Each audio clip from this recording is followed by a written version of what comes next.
ხედეთ, აი აქ აკბილი, აი. ეხლა გავხსენი. თუ ეს კბილი არ გაიხსნა, აქეთ რომ მოკაჭოთ არაფერი არ გამოვა რა.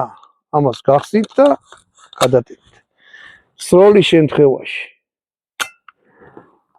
მაინც საერთოდ სასრეთი არის გამაგრებული პირდაპირ.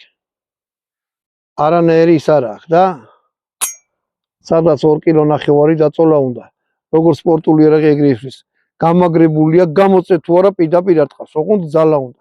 რამოდენიმე ჯიჭვი მაგას დაამოყამებთ, რომ ზუსტად ეგეთი ძალით მოკაჭოთ. თვითონ ისეთი სასხლტები, რომელიც დიდი ხანი მოკაჭავდა, შეიძლება მოკაჭოთ, მერე გამაგრდეს. მერე გამაგრებულს კიდე რაღაცა პატარა ისა კიდე უნდა მოკაჭოთ, მერე გაისვით. ნუ ეგ ყველაფერი არის იმაზე, რა ქვია, დამოკიდებული როგორ მიეჩვევთ იარაღს, მაგრამ აი ესეთი ყველა ჯობია, მე რომ მიხოთ, იმიტომ არაფის მიჩვევა არ გინდათ, შეყავით ითი გამოწე